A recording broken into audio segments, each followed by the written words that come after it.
अक्सर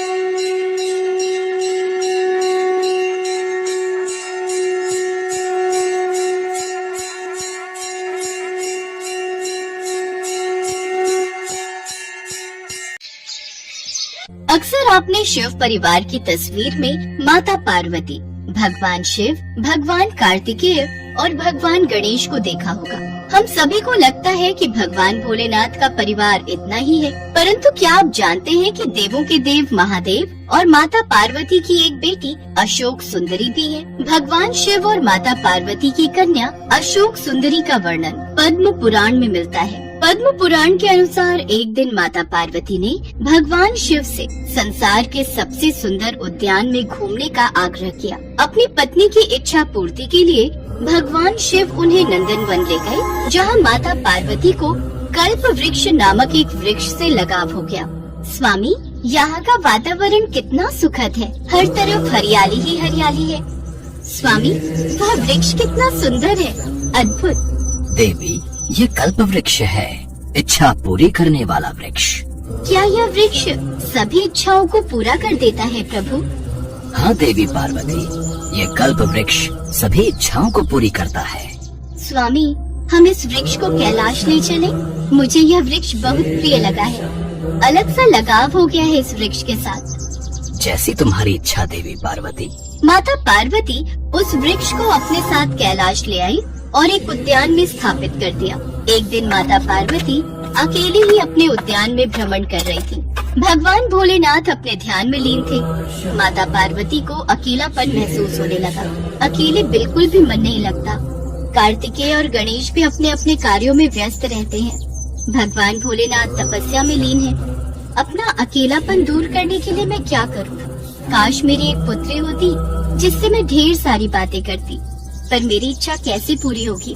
तभी माता पार्वती को भगवान भोलेनाथ की कही हुई बात याद आई।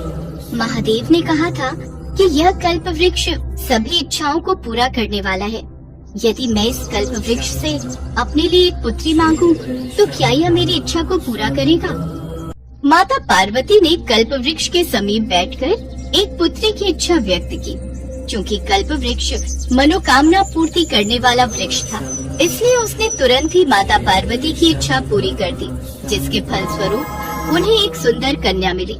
वह दिव्य कन्या देखने में बहुत सुंदर थी। माता पार्वती ने उस सुंदर कन्या को अशोक सुंदरी कहकर पुकारा।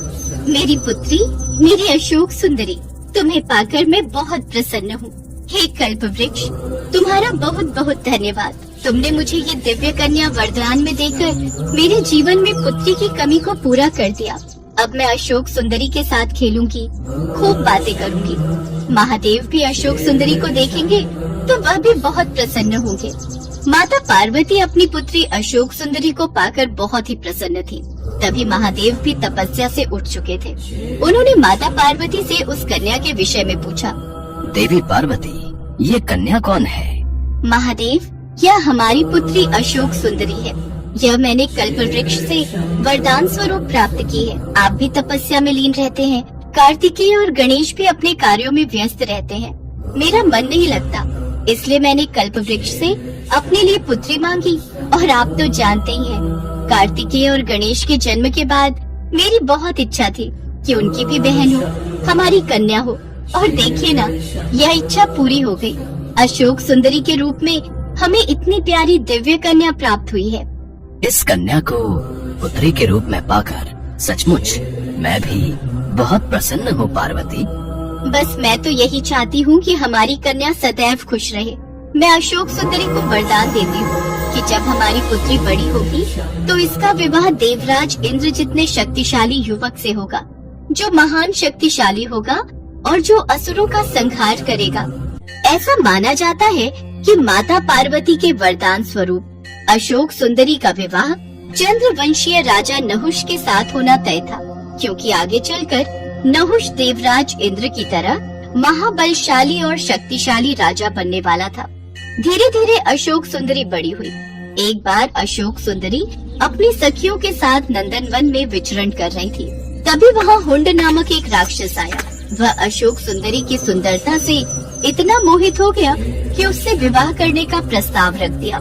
मैं तुमसे विवाह नहीं कर सकती, क्योंकि मेरी माताजी ने मुझे बचपन में ही वरदान दिया था, जिसके फलस्वरूप पहले ही मेरे वर का चुनाव हो चुका है। मेरा विवाह नहुष के साथ होना तय है।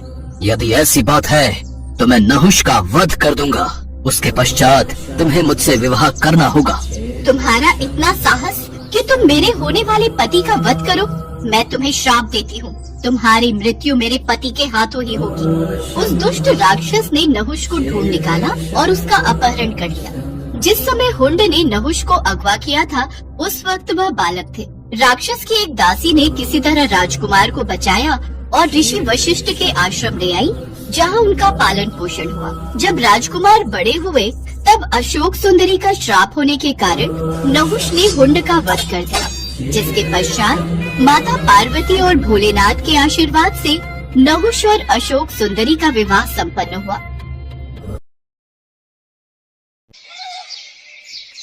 एक समय की बात है, मोहनपुर नामक गांव में सदानंद नाम का एक गरीब ब्राह्मण रहता था। वो स्वभाव से बहुत धर्म, कर्म और पूजा पाठ करने वाला था। ब्राह्मण नियम से रोजाना सुबह पीपल के पेड़ पर जल चढ़ाता था। उसी पेड़ पर माँ लक्ष्मी का वास था। एक दिन ब्राह्मण की पूजा से प्रसन्न होकर माँ लक्ष्मी ने एक लड़की का रूप धारण किया और पीपल में से निकलकर उस ब्राह्मण के पास आई। तुम कौन हो बेटी?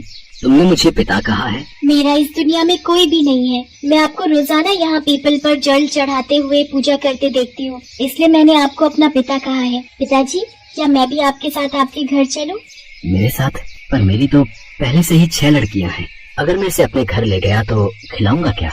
हम तो रूखा सूखा खा लेते हैं, पर ये बेचारी रूखा सूखा कैसे खा पाएगी? ब्राह्मण कुछ नहीं बोला और वापस घर लौट आया। अब ब्राह्मण जब भी पीपल पर जल चढ़ाने जाता तो ऐसा हर रोज होने लगा। इसी चिंता में ब्राह्मण बहुत कमजोर हो गया। उसका मन अशांत रहने लगा। एक दिन ब्राह्मण की पत्नी उससे बोली, सुनो जी, क्या बात है? आप कुछ दिनों से अशांत और दुखी दिखाई दे रहे हो। मैं आपकी इतनी सेवा करती हूँ, फिर भी आप इतने कमजोर क्यों होते जा रहे हो? इसका क्या कारण है? आपको कौन सी चिंता सता रही है? मुझे कहिए, शायद मैं आपकी कोई सहायता कर सकूं।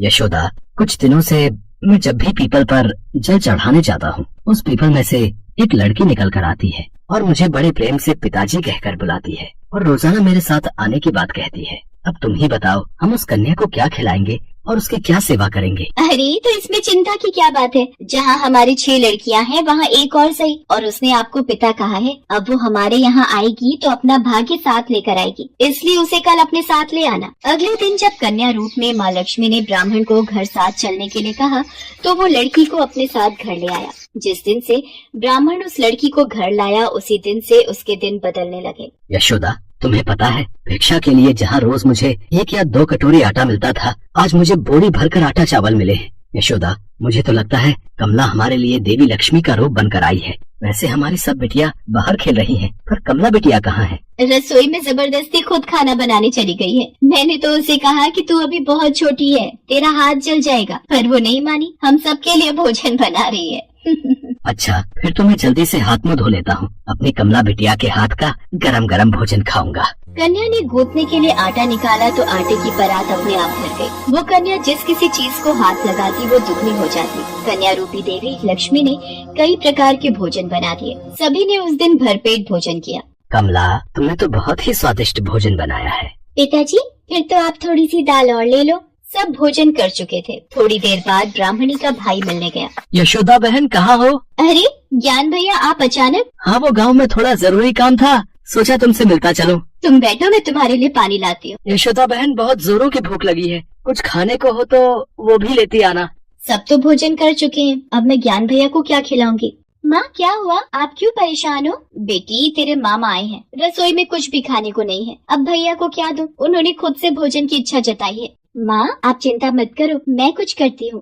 कमला तो साक्षात देवी लक्ष्मी थी। वो रसोई में गई और अपने मामा के लिए स्वादिष्ट भोजन बना लाई। उन्होंने खुशी खुशी भोजन किया। शाम हुई तो कमला ब्राह्मणी से बोली, माँ, आप दिया जलाकर यहीं कोठरी में रख दो, आज मैं यहीं सोऊंगी। पर कमला बेटी, तू अभी बहुत छोटी है, यहाँ अकेले कैसे सो पाएगी? तू डर गई तो? माँ, आप चिंता मत करो, मैं नहीं डरूंगी। यशोदा को समझाकर कमला बनी लक्ष्मी माँ कोठरी में ही सो गई। आधी रात को कन्या के रूप में माँ लक्ष्मी उठी और कोठरी में चारों ओर देखने लगी और देखते ही देखते कोठरी में धन, दौलत और अनाज के भंडार भर गए। माँ लक्ष्मी अपने देवी रूप में आ गई और वहाँ से जाने लगी। तभी ब्राह्मण ने उन्हें आवाज लगाई। देवी लक्ष्मी, आप मेरे घर में एक कन्या के रूप में बेटी बनकर आई और मैं आपको पहचान भी नहीं सका। हे लक्ष्मी माँ, हम पर कृपा करो। हे देवी लक्ष्मी, हमसे कोई भूल हुई हो तो हमें क्षमा कर देना। तुम दोनों ने तो मेरी बहुत सेवा की है और मैं तुम दोनों की सेवा से बहुत प्रसन्न हूँ। तुम दिन रात पूजा पाठ में ध्यान लगाते हो, मेरी पूजा करते हो, सबका भला करते हो। तुम्हारा स्वभाव बहुत ही दयालु है। ये देखकर मुझे अपार प्रसन्नता हुई है। मेरा आशीर्वाद सदैव तुम्हारे साथ रहेगा और तुम्हारे जीवन में धन, दौलत, वैभव और शांति में वृद्धि होगी। इतना कहकर देवी लक्ष्मी अंतर ध्यान हो गई और उस दिन से ब्राह्मण के घर में सभी प्रकार के सुखों का वास हो गया।